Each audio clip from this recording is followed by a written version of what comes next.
আসসালামু আলাইকুম। ওয়ালাইকুম আসসালাম রাহমাতুল্লাহ। মুসলিমদের ৭৩টা দলের মধ্যে কোন দলটা বেহেশতে যাবে? আর অন্যান্য যে দলগুলো তারা কি সারা জীবন দুযোগে থাকবে? ভাই প্রশ্ন করলেন যে মুসলিমদের ৭৩টা দলের মধ্যে কোন দলটা বেহেশতে যাবে। এটা মুহাম্মদ সাল্লাল্লাহু আলাইহি ওয়াসাল্লামের একটা হাদিস আছে তিরমিজিতে। এখানে নবী বলেছেন ইসলামের মধ্যে ৭৩টা দল তৈরি হবে, মাত্র একটা দল যাবে বেহেশতে। সাহাবাগণ জিজ্ঞেস করলেন কোন দলটা? যারা অনুসরণ করবে আমাকে, মানবে আল্লাহ এবং রাসূলকে, অনুসরণ করবে আমাকে আর আমার দৃষ্টান্তকে। আমরা মেনে চলবো কোরআন ও সহিহ হাদিস, অনুসরণ করব নবীর স্টাইল আর সাহাবাগণের স্টাইল। শুধুমাত্র এই দলটা বেহেশতে যাবে। নবী কোনো নাম ধরে বলেননি, বলেছেন দলটার কাজের কথা। যদি আপনি বলেন যে আমি এ বি সি দলে আছি, সেটা দিয়ে বোঝা যাবে না। সেই দলটা যারা আল্লাহ এবং রাসূলকে মেনে চলে আর দল তৈরি করে না।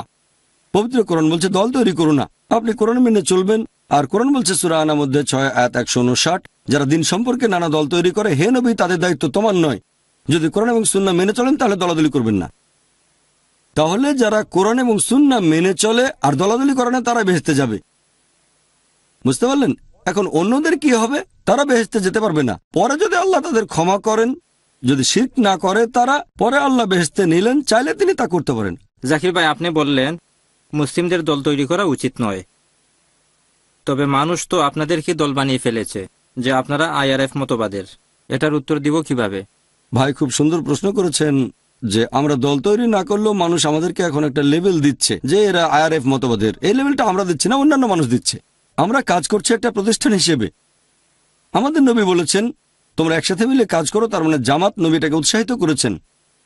তবে যদি বলেন আইআরএফ এর লোকজন যারা শুধু তারাই বেহেশতে যাবে, সেটা বলা হারাম। আমাদের প্রতিষ্ঠানের নাম হচ্ছে আইআরএফ। প্রতিষ্ঠানটার নাম হতে পারে জামাতে ইসলামী, অথবা ধরেন হতে পারে জামাতে আহলে হাদিস। এটা একটা প্রতিষ্ঠান, সমস্যা নেই।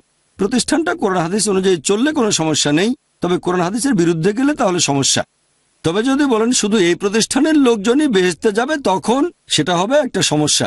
কালকে যদি কেউ বলে আইআরএফ এ যোগ দেব আর বেহেশতে চলে যাবে, সেটা হবে তার ভুল। কিন্তু যদি কোনো প্রতিষ্ঠানে একসাথে মিলেমিশে কাজ করেন, কোনো সমস্যা নেই। আমরা কখনোই বলিনি যারা আমাদের লেকচার শুনবে বা আইআরএফ এ কাজ করবে তারা বেহেশতে চলে যাবে, কখনোই বলিনি আমরা। যারা আল্লাহ এবং রাসূলকে মেনে চলবে তারা এই প্রতিষ্ঠানে থাকুক বা না থাকুক বেহেশতে যাবে। মানুষ এরকম লেভেলটা দিচ্ছে। আল্লাহ লেভেল দিয়েছেন মুসলিম।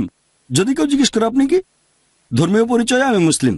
আল্লাহ বলেছেন সূরা হজ অধ্যায় ২২ আয়াত নম্বর ৭৮, আমাদের সম্বোধন করেছেন মুসলিম হিসেবে। সূরা ফুসিলাত অধ্যায় ৪১ আয়াত ৩৩, অনুষ্ঠানের শুরুতে আমি এই আয়াতটা বলেছিলাম।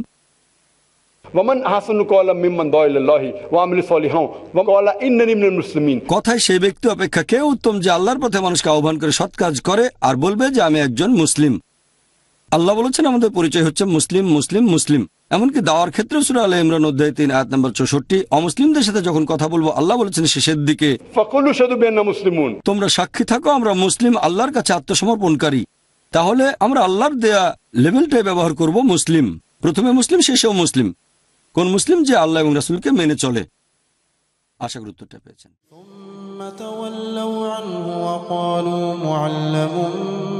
مجنون إنا كاشف العذاب قليلا إنكم عائدون يوم نبطش البطشة الكبرى إنا منتقمون ولقد فتنا قبلهم قوم فرعون وجاءوا رسول